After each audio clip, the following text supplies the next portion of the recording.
கயிறு வாங்கலையோ திஷ்டி கயிறு. இந்த இடத்துல ஒரு ஏசியை ஃபிட் பண்ணிட்டோம்னா உள்ள புல்ல கூலா இருக்கும்.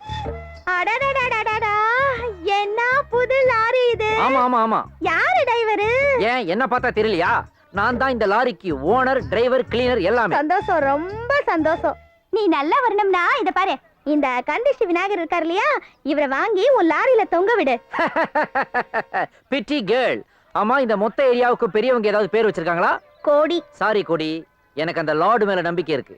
ஆனா லோடு ஏத்துற லாரியில பிள்ளையார் படத்தை தொங்க விடுறதுல எனக்கு நம்பிக்கை இல்ல. நான் வரேன். யோ யோ யோ யோ, இதுலயாவது ஒரு கருப்பு கையில கட்டிட்டு போயா. அடி பாவி, 10ஆம் நம்பர் ஸ்பேனர் போட்டு கழட்ட வேண்டியது படக்குடு கையில உருவிட்டியடி. குடியாத கொடியா, இடிக்கு கொடின்னு பேர் வச்சிருக்காங்க. முதல்ல இந்த டிராபிக் ஜாம கிளியர் பண்ணு. போ அந்த பக்கம். எனக்கு இந்த மூட நம்பிக்கையில நம்பிக்கை கிடையாது. நம்பிக்கை இல்லையா? யோ, இப்படி சொன்னவங்க எல்லாம் கடைசியில என்ன ஆனாங்கன்னு எனக்கு தெரியும். நீ என்ன ஆக போற? நானும் பார்க்க தானே போறேன். தோடா கண்ணீசில கலரா நின்னு சாபம் விடுது. ஏன் லாரிக்கு எதுவும் ஆகாது. நீ வந்து மோதனாதான் லாரி டேமேஜ் ஆகும். முதல்ல இடத்தை கிளியர் பண்ணு. இருடி, கண்ணைக்கு மறுபடியும் கருப்பாக்குறேன்.